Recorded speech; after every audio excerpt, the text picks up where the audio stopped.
What's going on, everybody? Welcome into Chicago Bears Now. My name is Harrison Graham here for a little joint practice reaction video. It's been a busy day, so that's why we are just now getting this video up for you guys. I had to go pick up my son and ran a couple errands with him, but ready to rock and roll here. And kind of all over the map today. I would say before getting into the nitty gritty, it seemed like a pretty competitive day out there. I think the Bears held their own, more than held their own against the Bills. In some ways, probably had a better practice, but it wasn't dominant like it was last week against Miami. And I don't think you should expect it to be dominant against the Buffalo Bills and Josh Allen and a team that feels like it could win the Super Bowl here in 2025. So I think a lot of good overall, certainly some bad. And yeah, we'll talk about that left tackle competition as we get through this here. But if you want to support the channel, support the show, we are about 210 subscribers away from 127,000 on the channel.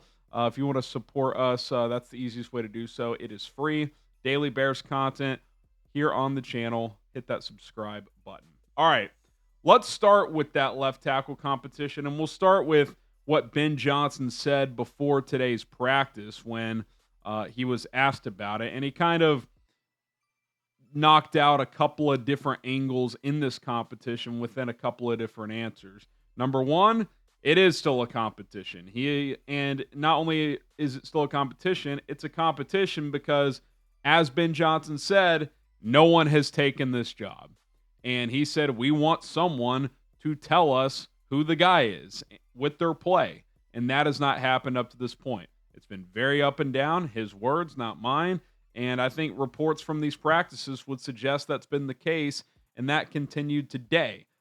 He also confirmed that Theo Benedet, the Canadian Eagle, is right in the middle of this competition. That was a phrase to use, right in the middle of it, with Braxton Jones predominantly at this point. Ozzie Trapillo, 3 straight days working on the right side. He also said that he looks more comfortable at right tackle, which shouldn't be that shocking. Trapillo has played primarily right tackle in his career, so he's still learning the left tackle competition. But for the Bears, that's not the most ideal right now because Trapillo, I think, was the guy they preferred to win this competition. But at this point in time, I'm not going to say he's out of it, but I don't think he's the front runner. In fact, the two front runners seem to be Braxton Jones, the veteran, who has 40 career starts in 3 years, and Theo Benedet, the undrafted free agent out of British Columbia from last year, who had an injury last year and was on the practice squad, who has gotten better and better this year. And as cool of a story as that is, and as awesome as that is, if Theo Benedet is this team's starting left tackle, that's a pretty big indictment on everyone else. It's an indictment on Braxton Jones for, yes, he's coming off an ankle injury, but for not being able to beat out a complete unknown. I won't call it a full indictment on Ozzie Trapillo, who is a rookie and flipping from right to left tackle. That's not the easiest proposition, but still, you're talking about an undrafted free agent who, by the way, has played both right and left tackle throughout training camp and has done so at a decent level. Karan Amagaji, it's an indictment on him because he got injured again. And he's back now, but he's fallen behind in the competition. So I just think this is a situation where, let's face it, it's just not that ideal at this point in time. And I don't know where we go from here. Ben Johnson kind of said, yeah, we hope in the next week and a half or so someone emerges, and it could come to a point where we just have to pick someone, and that this competition could even seep into the regular season where they have an initial starter, but that could change dependent on performance. So, it's not panic, but it's kind of soft panic at this point in time, as there is no clear answer for who the left tackle is, and that kind of continued today. Theo Benedet had an up and down day. It sounded like he was the best one out there. Braxton Jones got driven back multiple times.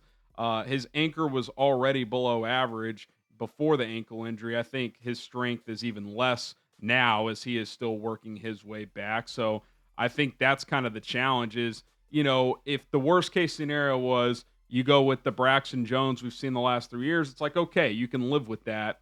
But I think he's a lesser version of himself right now, which is a bit of a challenge if we're being completely honest. So that's not ideal. But yeah, that's kind of where things sit. As far as the offense goes as a whole, I would say it was a pretty good day for Caleb. Not perfect. There were some struggles in a red zone drill, but that period did end with 2 touchdown passes to Rome Odunze, so that was solid.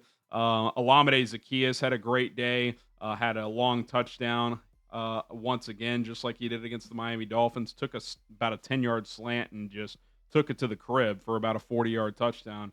Olamide Zaccheaus is going to be a factor in this offense. It's undeniable. Him and Rome Odunze have been the two most consistent performers throughout training camp. That was the case today. That was the case against the Dolphins last week. It makes you wonder where DJ Moore is going to fit in. He continues to get work at running back and out of the backfield, so that is fascinating. But number 14 and number 15, those have been your two best receivers throughout training camp, as we are about three and a half weeks in. So Caleb, good day for him overall. I think this week has been pretty good since Monday. The last 3 practices, again, not perfect, but I think what I said at the beginning of camp, is it looking better now than it was at the beginning? I would say the answer is yes. What continues to plague this offense, though, the first team, second team, so on and so forth, is the pre-snap penalties. 7 false starts today, 4 on the first team offense, 2 on Darnell Wright, who I've liked through 2 seasons, but false starts have been an issue. Jonah Jackson had one, and Benedet had the other one.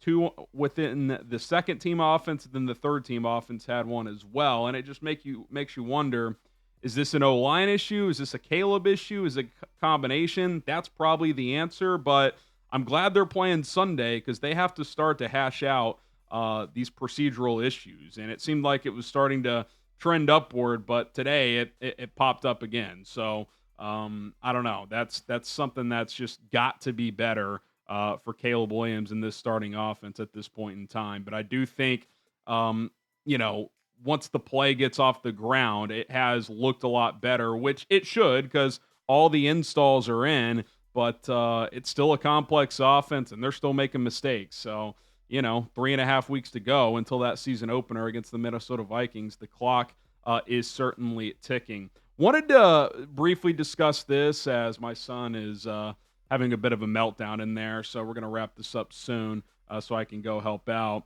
I don't know if you guys can hear him, but Mitch Trubisky, who is the Bills' backup quarterback, poor job by me. We didn't even talk about this leading up to today.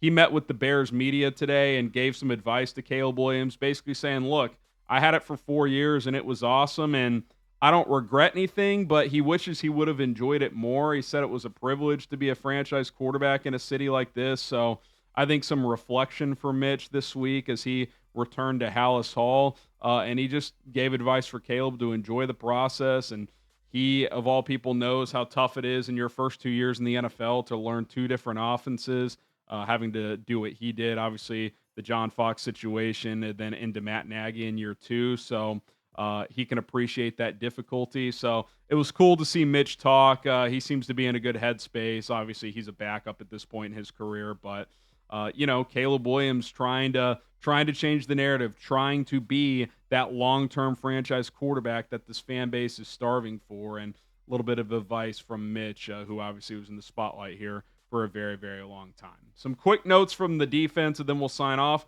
They did pick off Josh Allen 3 times, 1 in 7-on-7s, and then twice in team drills, including once in a red zone period when Tremaine Edmonds got him. Nashawn Wright and Jaquan Brisker picked him off as well. Brisker's having a hell of a camp. So is Edmonds. Nashawn Wright continues to make plays. Hopefully he plays better in the preseason game than he did last week. But this defense continues to fly around and make plays, especially in the secondary. Mixed day, it sounds like, from the front 4, although Austin Booker had a strong period in one-on-one drills. He was having a dominant moment there, according to Clay Harbor, so that's good to see. I think he's a player to watch in these final couple of preseason games, but I think this secondary is going to be very, very good under Dennis Allen. And remember, that's without Jalen Johnson and Kyler Gordon, who, of course, have not been out there the last couple of weeks, and in Jalen's case at all throughout training camp. All right, I got to sign off and call it a day here, but those are some quick news and notes. Case Keenum dealing with a leg injury. He is day to day, so keep that in mind. I would guess he does not play on Sunday. Hit that subscribe button. My son is freaking out. Bear down.